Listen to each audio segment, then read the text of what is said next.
सभी देशवासियों को महेंद्र आचार्य का सादर प्रणाम है। मेरे साथियों, ये आज आप लोग इस समय देख रहे होंगे, देश में एक नया सिस्टम चालू हो गया है, नया विवाद खड़ा हो गया है और ये जानबूझ करके किया जा रहा है। जैसे आइला मोहम्मद का मामला आपने देखा है, उसमें एक नया ट्रेंड चलाया है लोगों ने। ये केवल हिंदुस्तान के उन्हीं राज्यों में है जहां पर इस समय भारतीय जनता पार्टी की सरकार है। उन राज्यों में कहीं शायद नहीं देखने को आपको मिलेगा जहां पर इंडी गठबंधन से जुड़े हुए पार्टियों की सरकार है। वहाँ आपने ऐसा नहीं देखा होगा। बंगाल में आप नहीं देखेंगे और आपका तेलंगाना में नहीं देखेंगे, कर्नाटक में नहीं देखेंगे, हिमाचल में नहीं देखेंगे, पंजाब में नहीं देखेंगे। ये केवल आपको उन्हीं राज्यों में दिखाई दे रहा है जहाँ पर भारतीय जनता पार्टी की सरकार है। कारण उसका ये है कि भारतीय जनता पार्टी एक हिंदुवादी संगठन है और हिंदुवादी संगठन होने की को विशेष टारगेट किया जा रहा है। क्यों किया जा रहा है ये आप समझ सकते हैं। किसी को भी आई लव मोहम्मद से कोई ऐतराज नहीं है, लेकिन क्या ये हिंदू समुदाय पर उसको जानबूझ करके हर्ट करना, आई लव मोहम्मद की आड़ में जिहादी मानसिकता के लोग देश में एक नया बखेड़ा खड़ा करना चाहते हैं। लेकिन उनको ये समझ में आना चाहिए कि इनसे नुकसान उन्हीं का होगा। हिंदू जिस दिन जाग जाएगा और जिस दिन वो शस्त्र उठा लेगा, उस दिन एक भी जिहादी हिंदुस्तान के किसी भी कोने में नहीं रह जाएगा। लेकिन हिंदू एक सहिष्णुता वाला मानव है। वो मानवता से और इंसानियत से प्रेम करने वाला, राष्ट्र की रक्षा करने वाला, इंसानियत की रक्षा करने वाला और अपने सृष्टि की रचना करने वाला, इस प्राकृतिक की रक्षा करने वाला इंसान है। उसके बावजूद ऐसी घटनाएं हो रही हैं और ये बहुत अफसोसजनक है। ऐसा क्यों हो रहा है? ये केवल समझने की चीज़ है। लोग उकसा रहे हैं, जानबूझ करके हिंदुओं को टारगेट करना, उनको इस तरह से करना कि ताकि एक विवाद खड़ा हो जाए। क्या आप बता सकते हैं कि केवल भारतीय जनता पार्टी की जहाँ जहाँ सरकारें हैं वहीं ऐसा क्यों हो रहा है?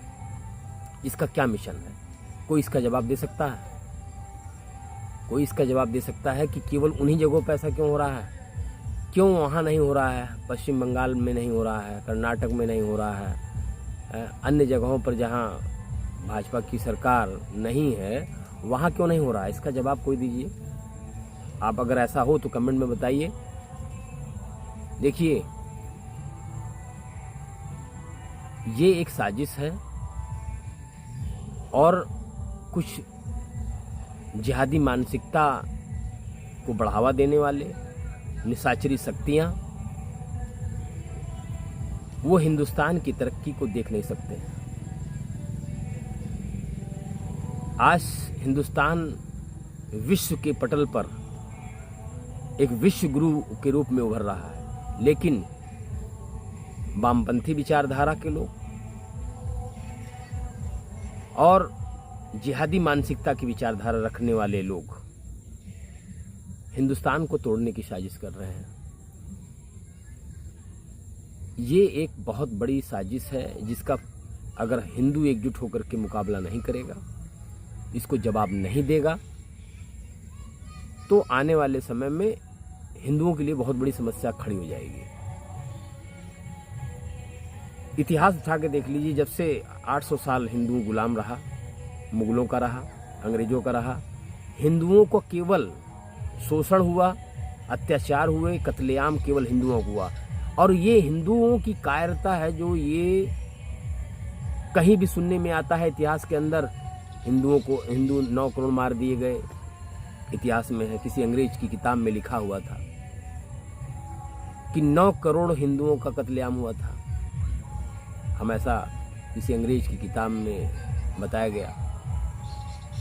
चाहे वो कश्मीर का मसला हो, चाहे वो पाकिस्तान का मसला हो, चाहे वो बांग्लादेश का मसला हो, चाहे वो अफगानिस्तान का मतलब केवल हर जगह हिंदू। और आज भी हर जिले में, हर गली में, हर मोहल्ले में केवल हिंदू ही मारा जा रहा है। वो इसलिए क्योंकि हिंदू कायर है। वो ये सोच रहा है कि मैं अपने और अपने परिवार को केवल सुरक्षित कर लूं, इस गलतफहमी में जी रहा है। जबकि उसका परिवार तभी बचेगा जब वो शस्त्र उठा लेगा। बिना शस्त्र के वो अपने परिवार की रक्षा नहीं कर सकता है। और आप देख लीजिए, अगर कहीं बिना शस्त्र के अगर रक्षा हो रही है तो बता दीजिए। बंगाल के अंदर वही है, मुर्शिदाबाद के अंदर सारे हिंदुओं को मार करके भगा दिया गया, क्योंकि हिंदू कायर है। और कायर बनाने का काम अगर कोई हिंदू कुछ करना भी चाह रहा ना, तो जो सेकुलर विचारधारा के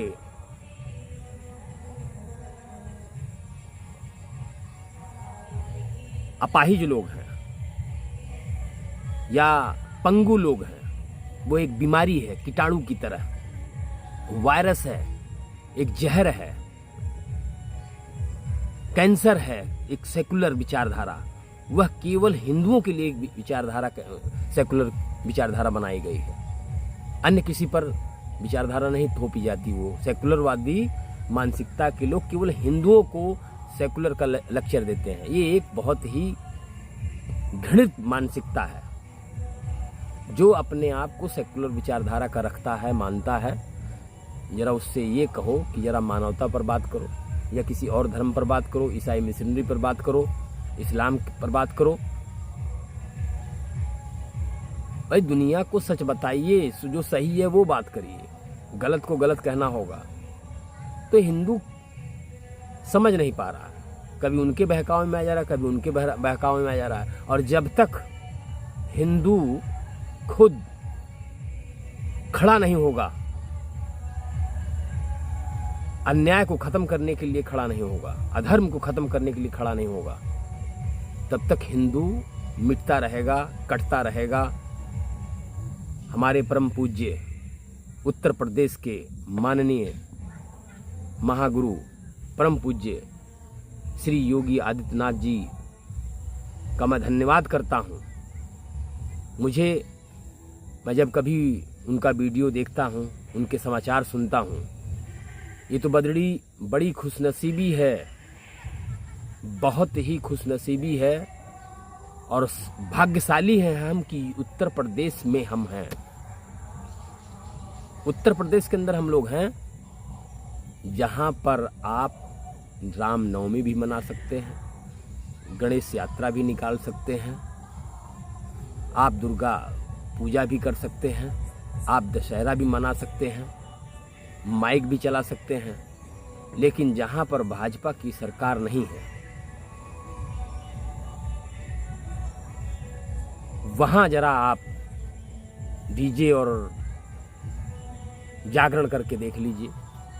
एक वीडियो हमको दिखाइए कहीं भी अगर ऐसा हो उस प्रदेश के अंदर जहाँ पर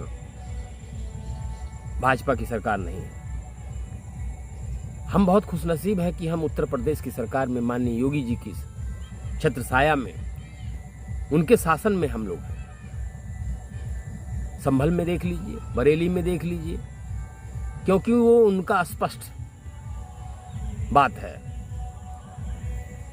कि जो निशाचर, जो जिहादी अगर मानवता के लिए खतरा बनेगा, वो खुद खतरे में पड़ जाएगा, उसकी कौम खतरे में पड़ जाएगी, उसकी जिहादी मानसिकता खतरे में पड़ जाएगी। सोचिए यूपी में आप किस तरीके से चैन और अमन से रह रहे हैं, क्योंकि आपके लिए आपकी सरकार खड़ी है। आपकी सुरक्षा के लिए सरकार आपकी खड़ी है। क्या वो लोग अन्य प्रदेशों में जहाँ पर भाजपा शासित प्रदेश नहीं है, वहाँ क्या आप चैन से माइक बजा बजा करके जागरण कर लेंगे? करके दिखाइए, अगर कोई ऐसा वीडियो हो तो बताइए। जहाँ पर शोभा यात्रा जमदारी से निकाल रहे हों, कोई हिंदू आराम से पूजा पाठ कर रहा हो, मंदिर में भजन गा रहा हो, नहीं मिलेगा। ये सब सोचने की आवश्यकता है। हिंदू अपनी कायरता कब छोड़ेगा? समय है, अभी से जाग जाओ। क्योंकि हिंदू जो है अपनी बर्बादी का खुद इंतजार कर रहा है। इसलिए कर रहा है क्योंकि वो समझ नहीं रहा है। विनाश कार्य विपरीत बुद्धि। इतिहास से भी वो ज्ञान नहीं ले रहा है। 1000 साल गुलामी झेलने के बाद, पूर्वजों को कत्लेआम होने के बाद किस तरीके से उसने जीवन गुजारा, किस तरह से आज हम लोग बचे हुए हैं, वो उस पर उनका कोई अफसोस नहीं है, उस पर कोई नज़र नहीं है। कैसे हम जी रहे हैं। कायरता की हद हो गई। पूरे विश्व में हिंदुओं जैसी कायरता किसी कौम के पास नहीं है। केवल मरती है, कटती है, पिसती है, मगर जवाब नहीं देती, बचाव नहीं करती। इसलिए मेरे साथियों, अगर अपने आने वाली जनरेशन को बचाना है तो कायरता छोड़नी होगी, शस्त्र उठाना पड़ेगा, रक्षा के लिए, मानवता के लिए, देश के लिए, राष्ट्र के लिए। बस इसके ज़्यादा मैं कुछ नहीं कहूँगा। बाकी आप देखते जाइए क्या हो रहा है। मैं यही कहूँगा, ज़्यादा से ज़्यादा अगर मेरी बातें आपको थोड़ा भी अगर लगती हैं कि सही है तो शेयर करिए, लोगों को ज़्यादा से ज़्यादा लाइक करिए, शेयर करिए। प्रयास करिए कि हमारे जैसे लोगों को जगा सकें और राष्ट्र की रक्षा के लिए जितने ज़्यादा से ज़्यादा लोगों के अंदर जागरूकता आएगी, ये राष्ट्र के लिए और मानवता के लिए, देश के लिए बहुत अच्छा होगा। जय हिंद, वंदे मातरम।